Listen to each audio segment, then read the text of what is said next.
안녕하세요. 2535의 찬이동입니다. 저는 서울에서 집 관련된 사업을 하고 있는데요. 올 한 해에 계약한 집만 해도 30개 이상은 될 것 같습니다. 그렇다 보니 주변에서 제 지인이나 친구들이 집 구할 때는 꼭 저를 찾아와서 이것저것 많이 물어보는데요. 오늘은 그 중에서 탑 3를 알려드리고자 합니다.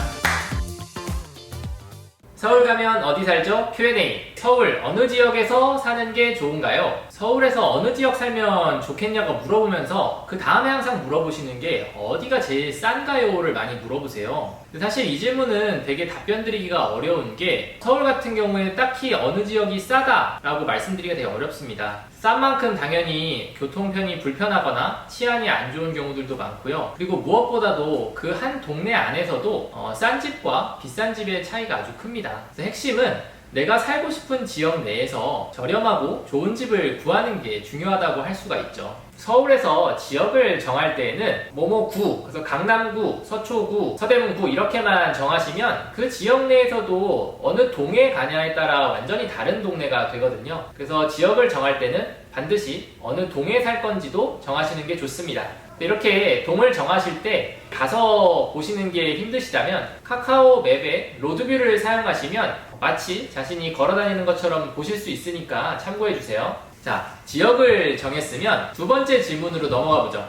두 번째 질문, 서울에서 집을 결정할 때 무엇을 고려해야 하나요? 저는 5가지를 꼭 봐야 한다고 말씀을 드립니다. 첫 번째, 위치. 두 번째, 기간. 세 번째, 보증금. 네 번째, 월세. 다섯 번째, 시설. 첫 번째, 위치. 집의 위치를 이야기할 때는 이 4가지가 빠질 수 없습니다. 하나는 인접성. 내 집 주변에 편리한 교통편이 있어서 내가 어딘가로 이동할 때 그만큼 편한지. 두 번째, 편리성.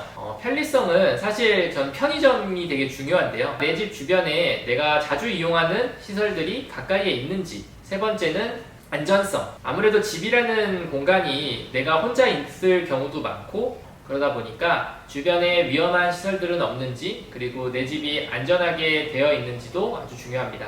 마지막은 정숙성인데요. 대부분 낮에 집을 구하는 경우가 많잖아요. 그런 경우에는 사실 확인하기가 되게 어려운 경우가 많은데 밤이나 아침 시간에 얼마나 조용한지가 나의 삶의 퀄리티를 좌지우지한다고 해도 과언이 아닙니다.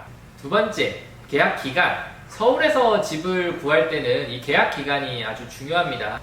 이러한 기간에 따라서 당연히 계약 조건도 달라질 수 있고요. 발생할 수 있는 문제는 2가지입니다. 하나는 내가 좋은 조건의 집을 계약하기 위해서 너무 긴 기간 계약을 해서 중간에 해지가 어려운 경우 있을 수 있고요. 두 번째는 내가 계약 기간을 너무 짧게 잡아서 좋은 집을 계약하지 못하는 경우가 있을 수 있습니다. 그래서 자신이 원하는 기간에 맞춰서 집을 구할 수 있는 요령이 꼭 필요합니다. 세 번째, 보증금. 서울에서 집 구할 때 보증금 너무 비싸서 걱정이시다고요? 사실 크게 걱정하지 않으셔도 됩니다. 서울은 비싼 만큼 관련된 대출 상품이나 제도들이 잘 되어 있어요. 직업이 없어도 혹은 소득이 낮아도 3,500만 원에서 최대 1억까지도 대출을 받을 수가 있고요. 그리고 보증금 관련해서는 2가지를 좀 유의하셔야 되는데요. 첫 번째는 보증금이 너무 비싸다고 마음에 드는 집을 포기하지 않기. 보증금이 비싼 경우에는 월세를 좀 조율을 해서 집을 계약하는 방법도 있고요. 그리고 보증금이 좀 싼데 월세가 부담스러운 경우에는 보증금을 좀 더 올리고 월세를 낮추는 방식으로 집주인과 조율하는 방식도 가능합니다. 마지막, 시설. 풀옵션과 무옵션으로 나누기도 하고요. 그리고 기본적으로 집에 관련돼서 설치되어 있는 창이나 그리고 창을 통해 들어오는 채광, 소음이 얼마나 차단되는 차음성, 이런 부분들을 주로 보시면 되겠는데요. 그래서 내가 단기간 사는 집 같은 경우에는 아무래도 풀옵션이 더 좋겠지만 1년 이상 장기간 거주하는 집 같은 경우에는 어느 정도 비용을 들여서 집에 들어가는 집기들을 스스로 장만해서 사는 게 훨씬 더 저렴하다고 보실 수 있습니다. 자, 먼저 원룸. 원룸은 가장 일반적인 형태의 주거 공간이죠. 그래서 어느 지역을 가나 원룸은 쉽게 보실 수가 있으실 거예요. 가격대도 그 지역 내에서 비교해 보시면 될 것 같고요. 특징이라고 한다면 아무래도 선택지는 많지만 1년 이상의 계약 기간을 요구하는 점과 중개 수수료가 30만 원 이상으로 발생할 수 있다는 점 감안해 주시면 좋을 것 같습니다. 두 번째, 고시원. 원룸만큼이나 익숙한 주거 공간이죠. 그래서 고시원 같은 경우에는 특징이라고 한다면 기간에 제한 없이 머물 수 있는 점, 그리고 그 지역 내에 있는 월세보다 30% 이상 저렴한 가격으로 구할 수 있다는 점이 좀 특징으로 들 수 있을 것 같고요. 세 번째, 공공임대주택. 공공임대주택은 정부에서 공급하는 주택인 만큼 주변 시세 대비 70% 정도 저렴한 가격으로 공급이 되는데요.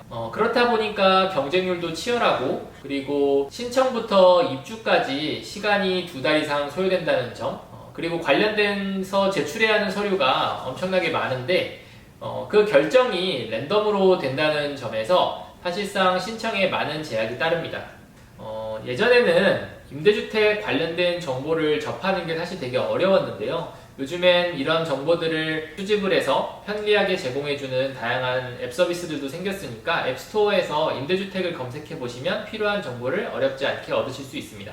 네 번째, 쉐어하우스. 쉐어하우스는 월세가 비싸고 유동인구가 많은 곳에 밀집되어 있는데요. 쉐어하우스는 말 그대로 하나의 하우스를 여러 명과 쉐어하는 형태로 여러 형태의 타입들이 존재하고, 그래서 아무래도 주방이나 화장실 같은 공용 공간을 쉐어하는 만큼 관리해주는 업체가 어디인지, 그리고 내가 누구랑 함께 사는지가 관건이라고 할 수 있습니다. 1인실 같은 경우에는 그 지역의 월세랑 크게 차이가 없으실 거고요. 2인실에서 4인실 같은 경우에는 인근 월세 대비 50에서 60% 정도 되는 비용으로 얻으실 수 있으실 겁니다. 마지막으로 코리빙 하우스. 어떻게 보면 생소하게 들리실 수 있는데 최근 서울에서 많이 생겨나고 있는 형태의 주거 공간입니다. 대부분은 역세권의 핵심 입지에 존재하고 있고 건물 형태로 운영되는 만큼 기업이 운영하는 경우가 대부분입니다. 특징으로는 주거 공간뿐만 아니라 일을 할 수 있는 공간이나 여가 활동을 할 수 있는 공간 등 다양한 활동을 할 수 있는 공간들로 구성되어 있습니다. 이렇게 주거 외 공간으로 다양한 서비스를 복합적으로 제공하는 만큼 앞서 말씀드린 주거 공간에 비해 다소 비싼 경향이 있다는 거 알아두시면 좋을 것 같습니다. 오늘은 서울에 올라오는 청년들이 많이 질문하는 탑3 Q&A를 가지고 영상을 만들어 보았는데요. 서울에 올라와서 어느 지역을 살아야 할지 고민이 되시거나 집을 어떤 기준에서 결정해야 할지 모르시는 분들, 그리고 나에게 어떤 주거 선택지가 있는지 궁금한 분들에게 도움이 됐기를 바라며 이번 영상 마치도록 하겠습니다. 영상 보시면서 궁금한 사항 있으시면 댓글 남겨주시면 답변 드리도록 하겠습니다. 이상 2535의 찬희동이었습니다.